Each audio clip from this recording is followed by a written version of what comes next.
ವಿರೋಧ ಪಕ್ಷದವರು ಸೋಷಿಯಲ್ ಮೀಡಿಯಾಕ್ಕೆ ಹೂರಣ ನೀಡಲು ಬಹಳ ಕಸರತ್ತು ಮಾಡಿ ಪದಪುಂಜಗಳನ್ನು ಬಳಸಿದ್ದಾರೆ.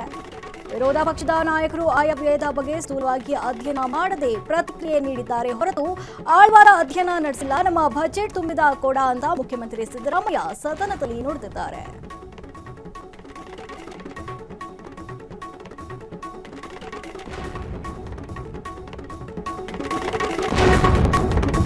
ಮಾಜಿ ಸಿಎಂ ಬಿಎಸ್ ಯಡಿಯೂರಪ್ಪ ಅವರ 50 ವರ್ಷಗಳ ಸುದೀರ್ಘ ರಾಜಕೀಯ ಪಯಣದ ಸ್ಮರಣಾರ್ಥ ಮೇ ತಿಂಗಳಲ್ಲಿ ಚಿತ್ರದುರ್ಗದಲ್ಲಿ ಬೃಹತ್ ವಿಜಯೋತ್ಸವ ಸಮಾವೇಶ ನಡೆಸಲು ಬಿಜೆಪಿ ಸಜ್ಜಾಗಿದ್ದು, ರಾಜ್ಯಾಧ್ಯಕ್ಷ ಬಿವೈ ವಿಜಯೇಂದ್ರ ನೇತೃತ್ವದಲ್ಲಿ ಶ್ರೀರಾಮುಲು ಹಾಗೂ ಕಾರಜೋಳ ಸೇರಿದಂತೆ ಹಿರಿಯ ನಾಯಕರು ಈ ಸಮಾವೇಶದ ರೂಪುರೇಷೆಗಳ ಬಗ್ಗೆ ಚರ್ಚಿಸಲಿದ್ದಾರೆ. ಉಪಚುನಾವಣೆಗೆ ಮತದಾರರನ್ನ ಸೆಳೆಯಲು ಕಮಲ ಪಡೆ ಸಭೆಯಲ್ಲಿ ಮಾಸ್ಟರ್ ಪ್ಲಾನ್ ಸಿದ್ಧಪಡಿಸಲಿದೆ.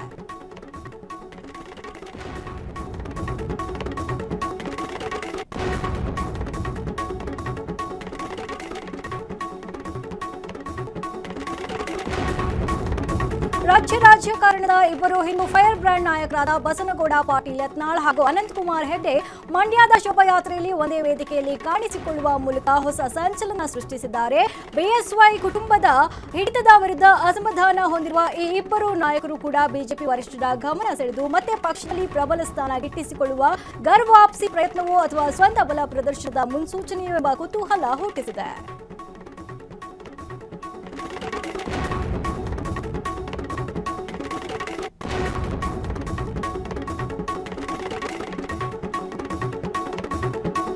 ಕರ್ನಾಟಕದ ಬಜೆಟ್ ಪರಿಷ್ಕರಣೆ ವಿಚಾರ ಇದೀಗ ಆಡಳಿತ ಮತ್ತು ವಿರೋಧ ಪಕ್ಷಗಳ ನಡುವೆ ವಾಗ್ವಾದಕ್ಕೆ ಕಾರಣವಾಗಿದೆ.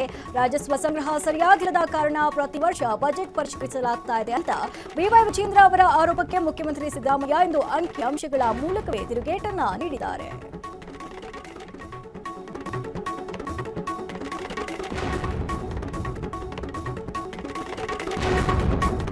ರಾಜ್ಯದ ಆರ್ಥಿಕ ಸ್ಥಿತಿ ಹದಗೆಟ್ಟಿದೆ ಎಂಬ ಟೀಕೆಗಳಿಗೆ ಮುಖ್ಯಮಂತ್ರಿ ಸಿದ್ದರಾಮಯ್ಯ ಸದನದಲ್ಲಿ ಅಂಕಿ ಅಂಶಗಳ ಸಮೇತ ತಿರುಗೇಟನ್ನ ನೀಡಿದ್ದಾರೆ.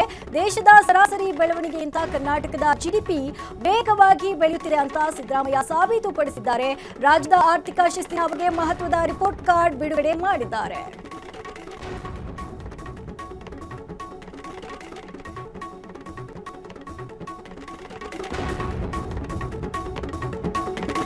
ಕೇರಳದ ವಯನಾಡು ದುರಂತಕ್ಕೆ ಕರ್ನಾಟಕ ಸರ್ಕಾರ 10 ಕೋಟಿ ರೂಪಾಯಿ ಘೋಷಿಸಿರುವುದಕ್ಕೆ ವಿರೋಧ ಪಕ್ಷ ವ್ಯಕ್ತಪಡಿಸಿರುತ್ತಿರುವ ಬಿಜೆಪಿ ನಾಯಕರಿಗೆ ಕಾರ್ಮಿಕ ಸಚಿವ ಸಂತೋಷ್ ಲಾಡ್ ಖಡಕ್ ತಿರುಗೇಟನ್ನ ನೀಡಿದ್ದಾರೆ.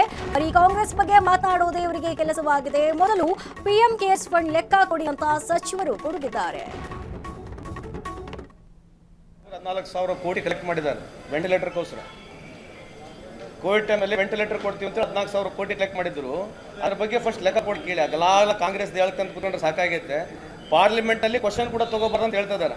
ಭಾಳ ಡೆಮೋಕ್ರಸಿ, ಭಾಳ ದೊಡ್ಡ ಡೆಮೋಕ್ರಸಿನ ನಾವು ರೆಪ್ರೆಸೆಂಟ್ ಮಾಡ್ತೀವಿ. ಪ್ರಜಾಪ್ರಭುತ್ವ ವ್ಯವಸ್ಥೆಯಲ್ಲಿ ಕೇಳೇ ಪ್ರಶ್ನೆ ಕೇಳಬಾರ್ದು ಅಂತಕ್ಕಂಥ ಸ್ಥಿತಿಯಲ್ಲಿ ಬಿಜೆಪಿ ಅವರಿದ್ದು, ಆಮೇಲೆ ಅವ್ರ ಪಾರ್ಟಿ ಫಂಡ್ ಇವತ್ತು 10,000 ಕೋಟಿ ಇದೆ. ಬಿಜೆಪಿಯ ಪಾರ್ಟಿ ಫಂಡ್ सम्मानित सदन में पश्चिम एशिया में ಮೋದಿ ಸಾಹೇಬರು 14,000 ಕೋಟಿ ಕಲೆಕ್ಟ್ ಮಾಡಿದ್ದಾರೆ ವೆಂಟಿಲೇಟರ್ಗೋಸ್ಕರ. ಕೋವಿಡ್ ಟೈಮ್ನಲ್ಲಿ ವೆಂಟಿಲೇಟರ್ ಕೊಡ್ತೀವಿ ಅಂತ 14,000 ಕೋಟಿ ಕಲೆಕ್ಟ್ ಮಾಡಿದ್ರು. ದೆಹಲಿಯ ಸಂಸತ್ ಭವನದಲ್ಲಿ ಬೀದರ್ ಸಂಸದ ಸಾಗರ್ ಖಂಡ್ರೆ ಅಬ್ಬರಿಸಿದ್ದಾರೆ.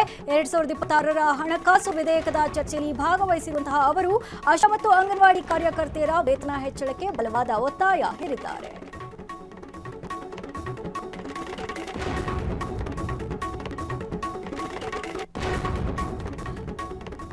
ಮತಾಂತರ ಮತ್ತು ಜಾತಿ ಮೀಸಲಾತಿ ಕುರಿತು ರಾಜ್ಯ ರಾಜಕಾರಣದಲ್ಲಿ ಹೊಸ ಚರ್ಚೆ ಶುರುವಾಗಿದೆ. ಕೆಪಿಸಿಸಿ ಕಾರ್ಯಾಧ್ಯಕ್ಷ ವಸಂತ್ ಕುಮಾರ್ ಮತಾಂತರಗೊಂಡ ದಲಿತರಿಗೂ ಎಸಿ ಸವಲತ್ತುಗಳು ಸಿಗಬೇಕು ಅಂತ ಪ್ರತಿಪಾದಿಸಿದ್ದಾರೆ. ಧರ್ಮ ಬದಲಾದ ತಕ್ಷಣ ಜಾತಿ ಬದಲಾಗುವುದಿಲ್ಲ ಎನ್ನುವ ಮೂಲಕ ಸಂವಿಧಾನದ ಅಡಿಯಲ್ಲಿ ನಡೆಯುತ್ತಿರುವ ತಾರತಮ್ಯವನ್ನ ಪ್ರಶ್ನಿಸಿದ್ದಾರೆ. ಅದನ್ನು ಅಪೀಲ್ ಮಾಡಿದರು, ಕ್ವಶನ್ ಮಾಡಿದರು ಆನಂದ್ ಅವರು. ಆ ಹಿನ್ನೆಲೆಯಲ್ಲಿ ಸುಪ್ರೀಂ ಕೋರ್ಟ್ ಕೂಡ ಹೈಕೋರ್ಟ್ನ ನಿರ್ಣಯವನ್ನು ಎತ್ತಿ ಹಿಡಿದಿದೆ. ಏನು ಪರಿಶಿಷ್ಟ ಜಾತಿಯವರು ಬೇರೆ ಧರ್ಮಗಳಿಗೆ ಮತಾಂತರಗೊಂಡ್ರೆ ಅವರು ಪರಿಶಿಷ್ಟ ಜಾತಿಯ ಸ್ಥಾನಮಾನವನ್ನು ಕಳ್ಕೊಳ್ತಾರೆ ಮತ್ತು ಸರ್ಕಾರ ಏನು ಕೊಟ್ಟಿರುವಂಥ ಸೌಲಭ್ಯಗಳಿಗೆ ಅವರು ಅರ್ಹರಾಗೋದಿಲ್ಲ ಎನ್ನುವಂಥ ಒಂದು ಜಡ್ಜ್ಮೆಂಟನ್ನು ಸುಪ್ರೀಂ ಕೋರ್ಟ್ ಕೊಟ್ಟಿದೆ. ಇದು ದುರದೃಷ್ಟಕರ ಅಂತೇಳಿ ನಾನು ಭಾವಿಸ್ತೇನೆ. ಒಂದು ತಿಂಗಳ ಹಿಂದೆ ಬಹುಶಃ ನನಗೆ ಸರಿಯಾಗಿ ನೆನಪಿಲ್ಲ, ಉತ್ತರ ಪ್ರದೇಶ ಅಥವಾ ಮಧ್ಯಪ್ರದೇಶದ ಒಂದು ಎರಡೂ ರಾಜ್ಯಗಳ ಹೈಕೋರ್ಟ್ ಒಂದು ನಿರ್ಣಯವನ್ನು ಮಾಡಿತ್ತು. ಪರಿಶಿಷ್ಟ ಜಾತಿಗೆ ಸೇರಿದಂಥ, ಪರಿಶಿಷ್ಟ ಪಂಗಡಕ್ಕೆ ಸೇರಿದಂಥ ಯಾರೇ ವ್ಯಕ್ತಿಗಳು ಮತಾಂತರಗೊಂಡ್ರೆ ಅವರ ಜಾತಿ ಬದಲಾವಣೆ ಆಗೋದಿಲ್ಲ, ಧರ್ಮ ಬದಲಾವಣೆ ಆಗ್ಬೋದು, ಜಾತಿ ಬದಲಾವಣೆ ಆಗೋದಿಲ್ಲ ಎನ್ನುವಂಥ ಒಂದು ನಿರ್ಣಯವನ್ನು ಆ ಹೈಕೋರ್ಟು ಕೊಟ್ಟಿತ್ತು. ಈ ಹಿನ್ನೆಲೆಯಲ್ಲಿ ಇದು ಒಂದು ಗೊಂದಲಕ್ಕೆ ಈಡು ಮಾಡುವಂಥ ನಿರ್ಣಯ ಆಗಿದೆ. ಇವತ್ತು ನಾವು ಸಾಮಾಜಿಕ ವ್ಯವಸ್ಥೆಯಲ್ಲಿ ಗ್ರಾಮೀಣ ಪ್ರದೇಶದಲ್ಲಿ ನೋಡಿದಾಗ ಭಾಳಷ್ಟು ಜನ ಕ್ರೈಸ್ತ ಧರ್ಮದ ಆಚರಣೆಯಲ್ಲಿ ಪರಿಶಿಷ್ಟ ಜಾತಿ, ಪರಿಶಿಷ್ಟ ಪಂಗಡ, ಬೇರೆ ಬೇರೆ ಸಮುದಾಯಗಳು ಸೇರಿವೆ. ಅವರೆಲ್ಲರೂ ಕೂಡ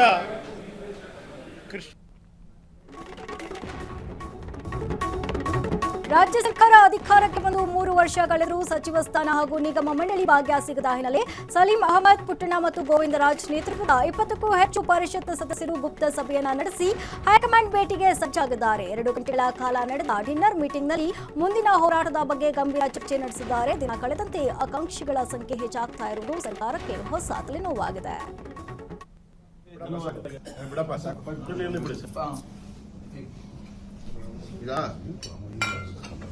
ಮಾತಾಡ್ಬೋದಾ?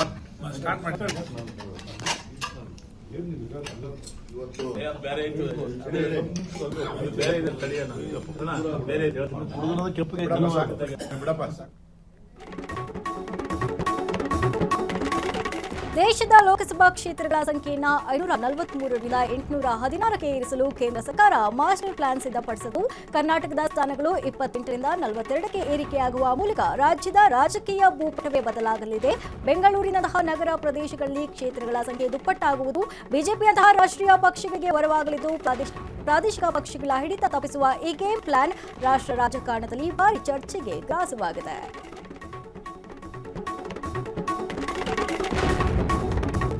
ಕಾಂಗ್ರೆಸ್ಗೆ ಹೊಸ ಸಂಕಷ್ಟ ಎದುರಾಗಿದೆ. ದೆಹಲಿಯ 24 ಅಕ್ಬರ್ ರಸ್ತೆ ಹಾಗೂ ಭಾರತೀಯ ಯುವ ಕಾಂಗ್ರೆಸ್ ಕಚೇರಿಗಳನ್ನು ಮಾರ್ಚ್ 28ರ ಒಳಗೆ ಖಾಲಿ ಮಾಡುವಂತೆ ನೋಟಿಸ್ ಅನ್ನು ನೀಡಲಾಗಿದೆ. ಇದನ್ನು ಕಾನೂನು ಬಾಹಿರ ಮತ್ತು ರಾಜಕೀಯ ಪ್ರೇರಿತ ಅಂತ ಕಾಂಗ್ರೆಸ್ ನಾಯಕರು ಖಂಡಿಸಿದ್ದಾರೆ. ಸುಮಾರು 48 ವರ್ಷಗಳ ಕಾಲ ಪ್ರಧಾನ ಕಚೇರಿಯಾಗಿದ್ದ ಈ ಸ್ಥಳದಿಂದ ಸ್ಥಳಾಂತರಗೊಳ್ಳುವುದಕ್ಕೆ ಪಕ್ಷಕ್ಕೆ ದೊಡ್ಡ ಸವಾಲಾಗಿದೆ.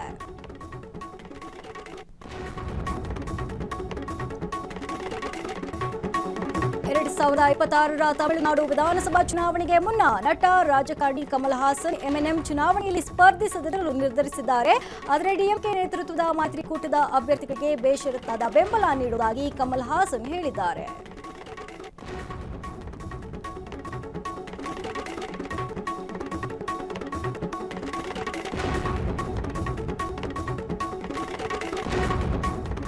ಬೆಂಗಳೂರಿನ Konanakunte inspector Papanna lady rowdy sheeter ಯಶಸ್ವಿನಿಗೆ ಚಿನ್ನು ಮುದು ಎನ್ನುತ್ತಾ ಮಾತನಾಡಿದ್ದಾರೆ ಎನ್ನಲಾಗಿರುವ ಆಡಿಯೋ ವೈರಲ್ ಆಗಿದ್ದು, ಈ ವಿಚಾರವನ್ನು ಹೊರಹಾಕಿದರೆ ಕೊಲೆ ಮಾಡೋದಾಗಿ ಬೆದರಿಕೆ ಹಾಕಿದ್ರು ಎಂದು ಸಾಕ್ಷ್ಯ ಸಮೇತ ಮಹಿಳೆ ಪೊಲೀಸ್ ಕಮಿಷನರ್ಗೆ ದೂರು ನೀಡಿದ್ದಾರೆ.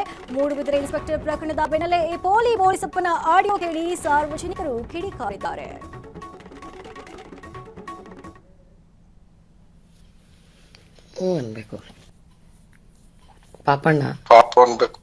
ಪಾಪಣ್ಣ ಅಂತನ ಏಯ್ ಗುಡ್ ಮಾರ್ನಿಂಗ್. ಏನ್ರಿ ಇದ್ರ ಒಂದ್ ಮೆಸೇಜ್ ಇಲ್ಲ, ಒಂದ್ ರಿಪ್ಲೈ ಇಲ್ಲ, ಏನ್ ಅನ್ಕೋಬೇಕು? ನಿಮ್ ಮೆಸೇಜ್ ಮಾಡ್ಬೇಡ, ಮಾತಾಡ್ಸ್ಬಿಡ್ರ, ನಾ ಮಾತಾಡ್ಸೋದಿಲ್ಲಪ್ಪ. ಹೇಳಿ ಏನ್ ಮಾಡ್ತಾ ಇದ್ಯಾ? ಏನ್ ಬೆಂಗಳೂರಿನ ರೌಡಿ ಶೀಟರ್ ಯಶಸ್ವಿನಿ ಗೌಡ ಮತ್ತು ಇನ್ಸ್ಪೆಕ್ಟರ್ ಪಾಪಣ್ಣ ನಡುವಿನ ಅತಿ ಆಪ್ತ ಹಾಗೂ ಅಸಭ್ಯ ಸಂಭಾಷಣೆಯ ಆಡಿಯೋ ವೈರಲ್ ಆಗಿದೆ. ಇದರಲ್ಲಿ ಇನ್ಸ್ಪೆಕ್ಟರ್ ಅವರು ಯಶಸ್ವಿನಿಯನ್ನ ಯಶು ಬೇಬಿ ಎಂದು ಕರೆದಿರುವುದು ಮತ್ತು ರೌಡಿಗಳ ಜೊತೆಗಿನ ಪೊಲೀಸರ ನಿಕಟ ಸಂಪರ್ಕ ಸಾರ್ವಜನಿಕವಾಗಿ ತೀವ್ರ ಆಕ್ರೋಶಕ್ಕೆ ಕಾರಣವಾಗಿದೆ. ಸಿಸಿಬಿ ಪೊಲೀಸರು ಯಶಸ್ವಿನಿ ಗೌಡರನ್ನ ಬಂಧಿಸಿದ್ದಾರೆ. ಇನ್ಸ್ಪೆಕ್ಟರ್ ವಿರುದ್ಧ ಇಲಾಖಾ ತನಿಖೆ ಆರಂಭವಾಗಿದೆ.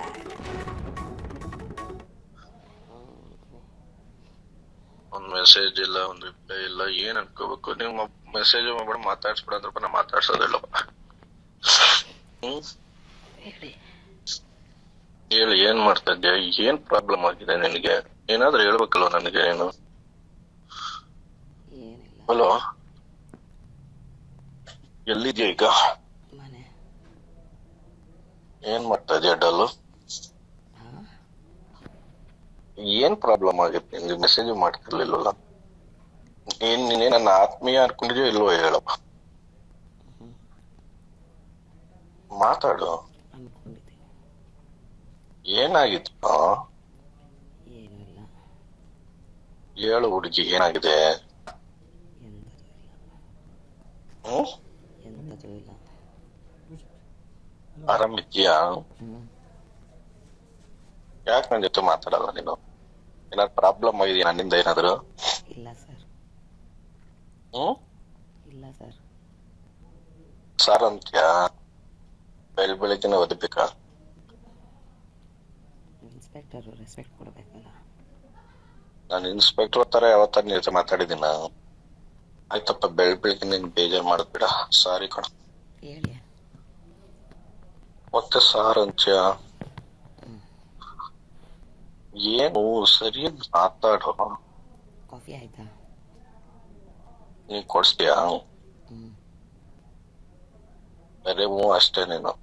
ಫೋನ್ ಎತ್ಕೊಳಲ್ಲ ನೀನು, ಮೆಸೇಜೇ ಮಾಡಲ್ಲ. ಬೆಂಗಳೂರಿನಲ್ಲಿ 6 ತಿಂಗಳಿಂದ ಬಿಲ್ ಪಾವತಿಯಾಗದ ಹಿನ್ನೆಲೆ ಗುತ್ತಿಗೆದಾರರು ಕಸ ವಿಲೇವಾರಿ ಸ್ಥಗಿತಗೊಳಿಸಿದ್ದಾರೆ. ಉದ್ಯಾನ ನಗರಿ ಈಗ ಕಸದ ನಗರಿಯಾಗಿ ಬದಲಾಗಿ ಸಾರ್ವಜನಿಕರಲ್ಲಿ ಸಾಂಕ್ರಾಮಿಕ ರೋಗದ ಭೀತಿ ಮೂಡಿಸಿದೆ. ಈ ಸಮಸ್ಯೆಯನ್ನು ಬಗೆಹರಿಸಲು ಬಿಎಸ್ಡಬ್ಲ್ಯೂಎಂಎಲ್ ಮಾರ್ಚ್ 26 ಮತ್ತು 27ರಂದು ತುರ್ತು ಸಭೆ ಕರೆದಿದ್ದು, ಅಧಿಕಾರಿಗಳ ನಡೆ ಹಾಗೂ ಸಿಇಒ ಕರಿಗೌಡರ ಸಂಧಾನ ಪ್ರಯತ್ನಗಳು ಎಷ್ಟರ ಮಟ್ಟಿಗೆ ಫಲ ನೀಡಲಿದೆ ಎಂಬುದು ಕುತೂಹಲ ಮೂಡಿಸಿದೆ.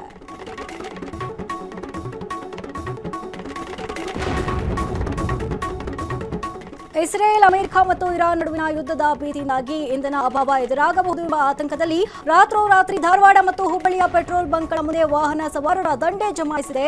ಜನರು ಕ್ಯಾನ್ಗಳೊಂದಿಗೆ ಇಂಧನ ತುಂಬಿಸಿಕೊಳ್ಳಲು ಮುಗಿಬೀಳ್ತಾ ಇದ್ದಾರೆ. ಹುಬ್ಬಳ್ಳಿಯ ನವನಗರ ಸೇರಿದಂತೆ ವಿವಿಧೆಡೆ ರಾತ್ರಿ 11 ಗಂಟೆ ಆದರೂ ಜನಸ್ತೋಮ ಕಡಿಮೆಯಾಗದೆ ಬಂಕ್ ಸಿಬ್ಬಂದಿ ಹೈರಾಣಾಗಿದ್ದಾರೆ.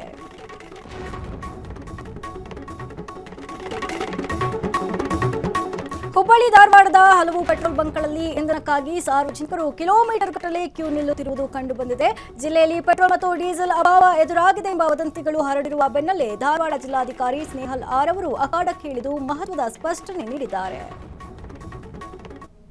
ಎಲ್ಲ ಸಾರ್ವಜನಿಕರ ಗಮನಕ್ಕೆ, ಡೀಸೆಲ್, ಪೆಟ್ರೋಲ್ ಅಥವಾ LPGಗೆ ಸಂಬಂಧಪಟ್ಟಂತೆ ಯಾರಾದರೂ ತಪ್ಪು ಮಾಹಿತಿಯನ್ನ ಅಥವಾ ಸುಳ್ಳು ಮಾಹಿತಿಯನ್ನ ಹರಡಲಿಕ್ಕೆ ಅವಕಾಶ ಮಾಡಿಕೊಟ್ಟಲ್ಲಿ ಅಂಥವರ ಮೇಲೆ ಸೂಕ್ತವಾದಂತಹ ಮತ್ತು ಕಾನೂನಿನಲ್ಲಿ ಕಠಿಣ ಕ್ರಮವನ್ನು ನಾವು ಜರುಗಿಸಲಿಕ್ಕೆ SP ಅವರು ಹಾಗೂ ಪೊಲೀಸ್ ಕಮಿಷನರ್ ಅವರು ಕ್ರಮ ವಹಿಸಲಿಕ್ಕೆ ಎಲ್ಲ ಸಿದ್ಧತೆಗಳನ್ನು ಮಾಡಿಕೊಂಡಿದ್ದಾರೆ. ಸೊ ಯಾರು ಈ ಥರದ ಸುಳ್ಳು ಮಾಹಿತಿಯನ್ನು ಪಸರಿಸಬಾರ್ದು ಮತ್ತು ಅವುಗಳಿಗೆ ಅವಕಾಶವನ್ನು ಕೊಡಬಾರ್ದು. ಇತ್ತೀಚಿನ ದಿನಗಳಲ್ಲಿ ಏನು ಸಮಸ್ಯೆಗಳು ನಾವು ಎದುರಿಸ್ತಾ ಇದ್ದೀವಿ, ಆ ನಿಟ್ಟಿನಲ್ಲಿ ಸಾಕಷ್ಟು ಸುಳ್ಳು ಸುದ್ದಿಗಳು ಕೂಡ ಹಬ್ಬಿತಾ ಇದ್ದು ಅದರಿಂದ ಸಾರ್ವಜನಿಕರು ಆತಂಕಕ್ಕೊಳಗಾಗ್ತಾ ಇದೆ. ಅದರಲ್ಲೂ ವಿಶೇಷವಾಗಿ LPG ಹಾಗೂ ಡೀಸೆಲ್ ಮತ್ತು ಪೆಟ್ರೋಲಿಗೆ ಸಂಬಂಧಪಟ್ಟಂತೆ ಸಾಕಷ್ಟು ತಪ್ಪು ಮಾಹಿತಿ ಸಾರ್ವಜನಿಕರಲ್ಲಿ ಮೂಡಿ ಬರ್ತಾ ಇದೆ. ದಯವಿಟ್ಟು ಇವುಗಳಿಗೆ ತಾವು ಕಿವಿ ಕೊಡಬಾರ್ದು ಅಂತ ನಾವು ನಿಮ್ಮಲ್ಲಿ ಮನವರಿಕೆ ಮಾಡ್ತಾ ಇದ್ದೀವಿ. ನಮ್ಮ ಜಿಲ್ಲೆಯಲ್ಲಿ ಎಲ್ಲ ಪೆಟ್ರೋಲ್ ಬಂಕ್ಸ್ಗಳಲ್ಲಿ ಕೂಡ ಸಾಕಷ್ಟು ಸ್ಟಾಕ್ ನಮ್ಮಲ್ಲಿ ದಾಸ್ತಾನು ಲಭ್ಯ ಇದೆ. ಸುಮಾರು 4 ರಿಂದ 5 ದಿನಗಳಿಗೆ ಆಗುವಷ್ಟು ದಾಸ್ತಾನು ನಮ್ಮಲ್ಲಿ ಲಭ್ಯ ಇದೆ. ಆದಾಗ್ಯೂ ಕೂಡ ನಮ್ಮ ಜಿಲ್ಲೆಯಲ್ಲಿ ಪ್ರತಿನಿತ್ಯ 60 ರಿಂದ 65 KL ಡೀಸೆಲ್ ಮತ್ತು ಪೆಟ್ರೋಲ್ ಸೇಲ್ಸ್ ಆಗ್ತಾ ಇತ್ತು.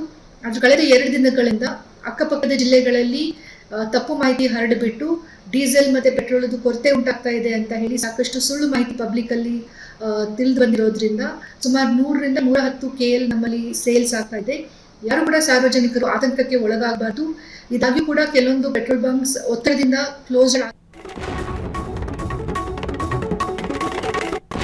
ಗ್ಯಾಸ್ ಸಿಲಿಂಡರ್ ಬುಕ್ಕಿಂಗ್ ವಿಚಾರದಲ್ಲಿ ಸರ್ಕಾರ ಈಗ ಹೊಸ ಲಗಾಮು ಹಾಕಿದೆ. ಇಷ್ಟು ದಿನ ಖಾಲಿಯಾದ ತಕ್ಷಣ ಅಥವಾ ಮುಂಜಾಗ್ರತೆಯಾಗಿ ಬುಕ್ ಮಾಡುತ್ತಿದ್ದ ಗ್ರಾಹಕರಿಗೆ ಹೊಸ ಗಡುವನ್ನು ನೀಡಲಾಗಿದೆ. ಹೊಸ ನಿಯಮದ ಪ್ರಕಾರ ನಿಮ್ಮ ಬಳಿ ಎಷ್ಟು ಸಿಲಿಂಡರ್ ಇದೆ ಎಂಬುದರ ಮೇಲೆ ಬುಕ್ಕಿಂಗ್ ಸಮಯವನ್ನು ನಿರ್ಧಾರವಾಗಲಿದೆ.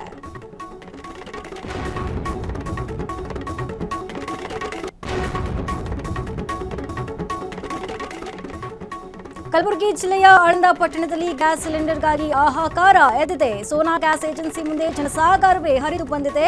ಗೃಹ ಬಳಕೆ ಸಿಲಿಂಡರ್ ಪಡೆಯಲು ಜನರು 2 ದಿನಗಳಿಂದ ಕ್ಯೂ ನಿಂತರೂ ಸಿಲಿಂಡರ್ ಸಿಗ್ತಾ ಇಲ್ಲ ಅಂತ ಜನರು ಆಕ್ರೋಶವನ್ನು ಹೊರಹಾಕಿದ್ದಾರೆ.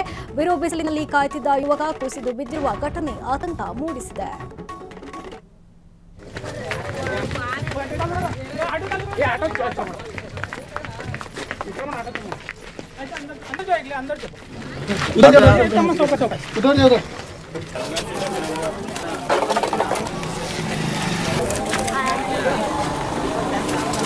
ಎರಡು ದಿವಸ ಕೊಡುತ್ತೆ ಸರ್ಕಾರ.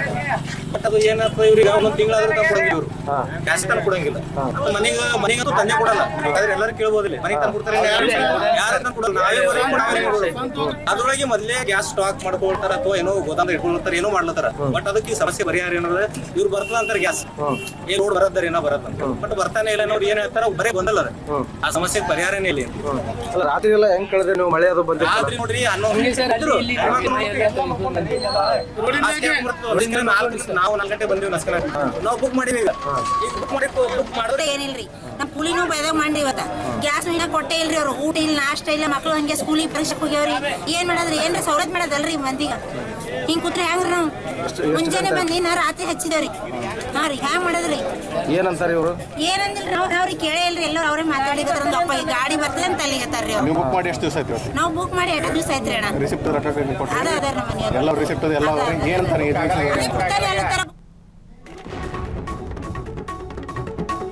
ತುಮಕೂರು ಜಿಲ್ಲೆಯ ಗುಬ್ಬಿ ತಾಲೂಕಿನಲ್ಲಿ ಸಂಭವಿಸಿದ ಆಕಸ್ಮಿಕ ಬೆಂಕಿ ಅವಘಡ 2 ರೈತರ ಬದುಕನೇ ಬೀದಿಗೆ ತಂದಿದೆ. ಕಣ್ಣುದರೆ ವಾಸದ ಮನೆಗಳು ಸುಟ್ಟು ಕರುಕಲಾಗದು. ದವಸ ಧಾನ್ಯ, ಹಣ, ಒಡವೆ ಸೇರಿದಂತೆ ಲಕ್ಷಾಂತರ ರೂಪಾಯಿ ಮೌಲ್ಯದ ವಸ್ತುಗಳು ಬೆಂಕಿಗೆ ಆಹುತಿಯಾಗಿದೆ.